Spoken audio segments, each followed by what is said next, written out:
বছরের শুরুর দিন হোক কিংবা বছরের শেষ দিন, বেশিরভাগ মানুষেরই মনে একটা ইচ্ছে থাকে যে কোথাও ঘুরতে গেলে ভালো হয়।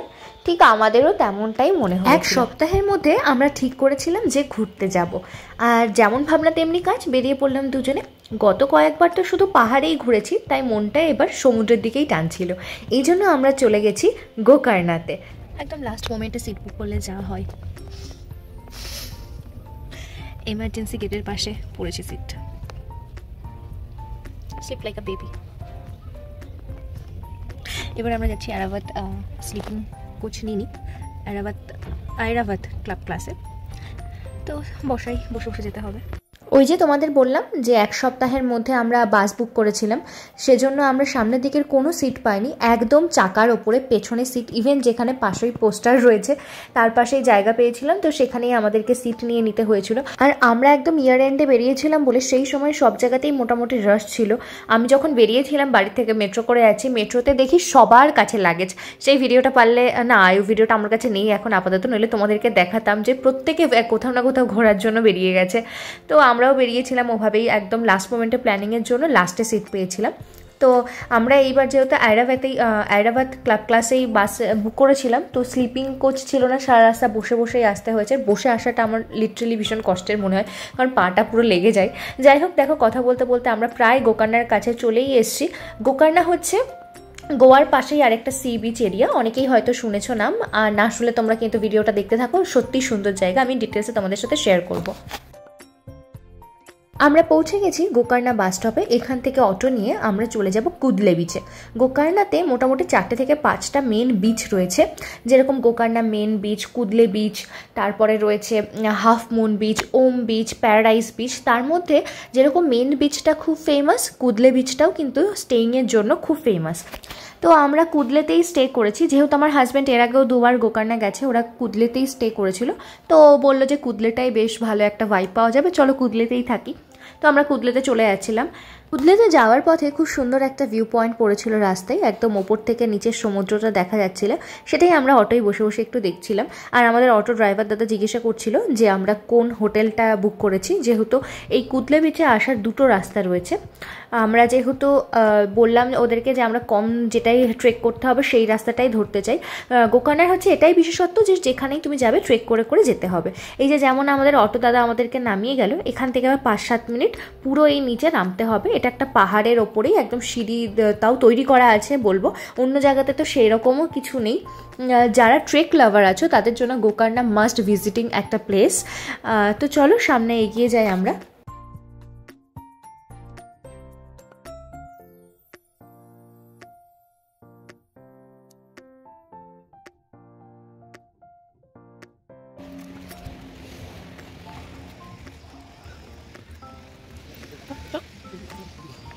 চলে এসেছি আমরা কুদলে বিচে। কুদলে বিচটা না ওই পাশে ক্লিফের মধ্যে একটা ছোট্ট বিচ, আর এখানে সেরকম হাইফাই লাক্সারিয়াস রিসর্ট সেরকম নেই, শুধু একটাই রয়েছে ইন্টারন্যাশনাল বিচ রিসর্ট, কিন্তু লাস্ট মোমেন্টে আমরা বুক করেছিলাম বলে ওটা পাইনি। তাই নর্মাল যেরকম রিসর্ট ঠিক বলবো না, ছোটো ছোটো একটা হোমস্টে মতো এখানে সব ওরকম রয়েছে ক্যাফের পেছনে, তো সেরকমই একটা হোমস্টে আমরা বুক করেছিলাম। কিন্তু প্রথমে হোমস্টেতে গিয়ে আমাদের যে রুমটা দেওয়া হয়েছিল সেটা আমাদের একেবারে পছন্দ ছিল না। ইভেন দরজাটাও খুব ভালোভাবে লাগছিল না বলে আমি হোমস্টের ভেতরটা আর ভালোভাবে ভিডিও করিনি, মনটা খারাপ হয়ে গেছিলো। তো তারপর আর কি করব, ওদেরকে জানানো হয় যে আমাদের রুমটা একদম পছন্দ হয়নি। তো তখন ওরা বলল যে পরে ব্যবস্থা নিচ্ছি, কিন্তু কখন নেবে আর বুঝতে না পেরে আমরা বেরিয়ে গেছিলাম, কারণ সকালবেলা খিদেও পেয়ে গেছিলো। তো ফ্রেশ হয়ে তোমরা দেখলেই আমি রেডি হয়ে গেছি। তো এখানে ব্রেকফাস্ট করতে চলে এসেছিলাম প্যারাডাইস রেস্টুরেন্টে, যেখান থেকে ও নিয়ে নিয়েছিল লুচি পুরি, আমি নিয়ে নিয়েছিলাম হচ্ছে ফ্রেঞ্চ টোস্ট। তো এগুলো খাওয়া দাওয়া কমপ্লিট করে তারপর আমরা ঠিক করলাম যে আমরা বোট রাইড করব। বোট রাইড মানে এখানে প্রত্যেকটা বিচের ধারে ধারে দিয়ে বোটগুলো যাবে। গোকর্ণাতে এমনিতে তো প্রত্যেকটা বিচে ট্রেক করেই যাওয়া যায়, মোটামুটি 4টে বিচ ট্রেক করতে সারাদিনের একটা সময় লাগে। ওটাতে দারুণ মজা, যদি কেউ ফ্রেন্ডের সাথে গ্রুপে যায় তবে তো ট্রেক করে দারুণ মজা। যেহেতু আমি আর আমার হাজব্যান্ড গিয়েছিলাম, আর আমি একটা ভীতু মানুষ তো সেজন্য আমি ট্রেক করার সাহস পাইনি।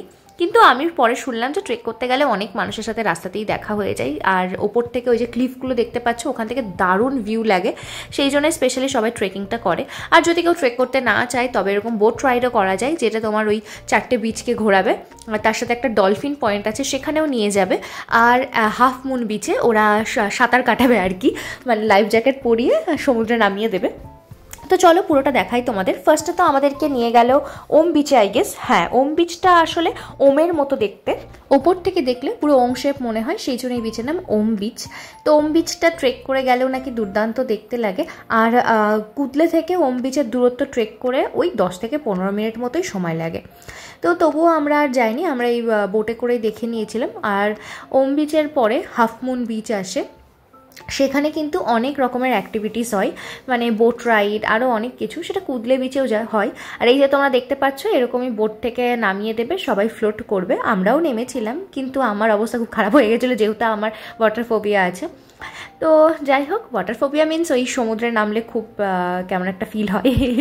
তো তাও নেমেছিলাম, নেমে বেশ ভালোই এনজয় করেছিলাম।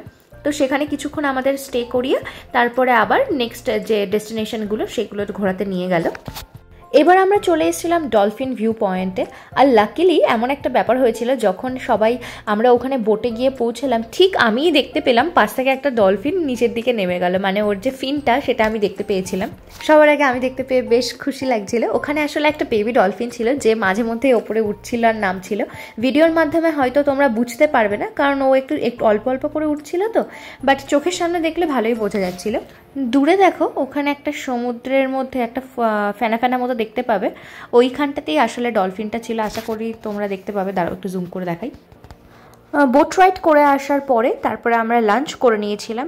এখানে একটা মিক্সড ফ্রাইড রাইস আর একটা চিকেনের গ্রেভি নিয়েছিলাম। তারপরে আমরা স্নান করে ঘরে চলে গেছিলাম। আর প্রচণ্ড টায়ার্ড ছিলাম সেদিন, যেহেতু রাতে ট্রাভেল করে ফিরেছিলাম, সেজন্য বিকেলে বেরিয়ে আর সানসেটটা দেখতে পারিনি। একবারে আমরা সন্ধ্যের পরেই বেরিয়েছিলাম একটু ঘুমিয়ে। তো এই দিকটা যে রাস্তা দেখতে পাচ্ছ, এখান থেকেই আমাদের কটেজটা যেত। মহাগণপতি রুমস কটেজ ছিল আমাদের কটেজটার নাম। এমনি কটেজটা মোটামুটি ভালো ছিল, আর পরে আমাদের রুম চেঞ্জ করেও দিয়েছিল, আর যে রুমটা চেঞ্জ করে দিয়েছিল সেটা মোটামুটি ভালো ছিল। তো এই যে সন্ধেবেলা এরকম সমুদ্রের পাড়ে বসে কিছু একটা খেতে যে কি মজা লাগছিল তোমাদেরকে বলে প্রকাশ করতে পারবো না। তো এখানে আমরা সন্ধেবেলা স্ন্যাক্স খাওয়ার জন্য একটা রেস্টুরেন্টে চলে এসেছিলাম। আই গেস এটা আমরা আবার প্যারাডাইসেই এসেছিলাম। তো না, প্যারাডাইসে না, সরি, প্যারাডাইসের পাশে একটা ক্যাফে রেস্টুরেন্ট ছিল, সেখানে গেছিলাম। তো সেখান থেকে আমরা এখানে একটা চিকেন নুডলস অর্ডার করে দিয়েছিলাম। আর এরকম একটা ভিউ, সাথে চিকেন নুডলস, দারুণ লাগছিল। ক্যামেরাতে অতটা ভালো বোঝানো মানে যায় না, কিন্তু সামনে থেকে সত্যি অসাধারণ। তো ওখানে আমরা খেয়ে তারপরে আবার প্যারাডাইসে চলে এসেছিলাম। এই কদিনে আমরা সমস্ত খাওয়া দাওয়া বলতে গেলে প্যারাডাইসেই করেছিলাম। তো এখানে এসে ড্রিঙ্কসের মধ্যে আমরা খেয়ে নিয়েছিলাম, একটা আমি ব্লু লাগুন নিয়েছিলাম, আর আমার হাজব্যান্ড একটা কিছু মিল্কশেক নিয়েছিল।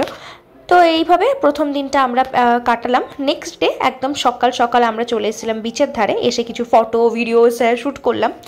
কি দারুণ লাগছিল না? আর সবাই এরকম বিচের ধারে হাঁটছিল, অনেক ফরেনার্সরা আসে যারা এরকম বিচের ধারে সময় কাটায়।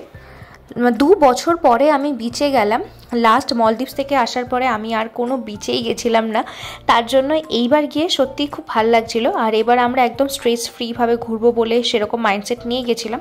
সকালবেলা ব্রেকফাস্টটা এবার করতে চলে এসেছিলাম বিচের ধারে কিছুক্ষণ সময় কাটানোর পরে।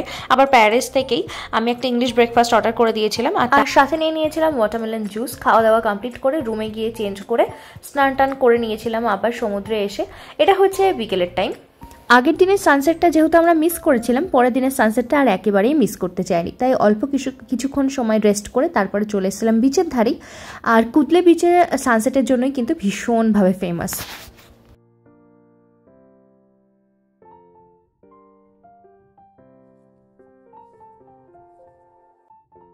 সানসেটটা দেখার পরে আমরা বিচটা এক্সপ্লোর করতে বেরিয়ে গেছিলাম। আমরা ঘুরে ঘুরে দেখছিলাম চারিপাশে। আর এই দিনের সানসেটটা খুব একটা ভালো হয়েছিল না, কেমন মেঘ করে এসেছিলো বলে মেঘের পেছনে সূর্যটা লুকিয়ে গেছিলো, তার জন্য মনটা একটু খারাপ ছিল। যাই হোক, সেই মন খারাপকে অতিক্রম করে আমরা ঘুরতে বেরিয়ে পড়েছিলাম বিচে।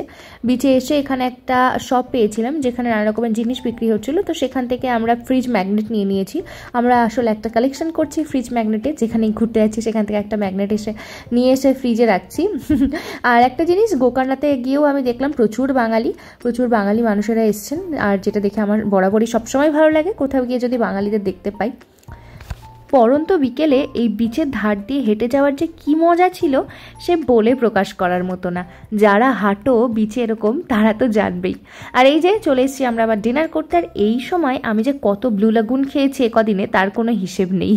তো আবার সেই ফ্রাইড রাইস আমার কমফোর্ট ফুড, কিন্তু এবার শুধু ফ্রাইড রাইস নিয়েছি তা না, তার সাথে একটা সিজলারও আমরা অর্ডার করেছিলাম প্যারাডাইসেই। ওই যে আগেই বললাম এই কদিনের খাওয়া দাওয়া কিন্তু আমরা প্যারাডাইসেই করেছি। এখানে মেনলি সবাই আসে চিল করতেই, ওই প্রত্যেকে এক একটা ড্রিঙ্কসের বোতল নিয়ে বসে গেছে এরকম। কিন্তু আমি যেহেতু নন অ্যালকোহলিক তার জন্য আমার কাছে ওই ব্লু লাগুন বা কোনো রকম জুস বা মিল্কশেকই যথেষ্ট ছিল। তো খাওয়া দাওয়া কমপ্লিট করে আমরা আবার বিচের ধারে চলে এসেছিলাম। গোয়া বলো কি গোকর্ণা, সব জায়গাতেই রাতের ভাইবটা কিন্তু অসাধারণ থাকে। এখানে মিউজিক প্লে হচ্ছিল, তার সাথে নানা রকম লাইটস জ্বলছিল, খুব ভালো লাগছিলো এরকম সমুদ্রের পাড়ে বসে থাকতেও। এটা হচ্ছে গোকর্ণাতে আমাদের লাস্ট ডে, মানে ডে 3, আর এদিনে আমাদের চলে যাওয়ার ছিল। তার আগে ভাবলাম তোমাদের সাথে একটা রুম টুরের ভিডিও শেয়ারই করে দিই।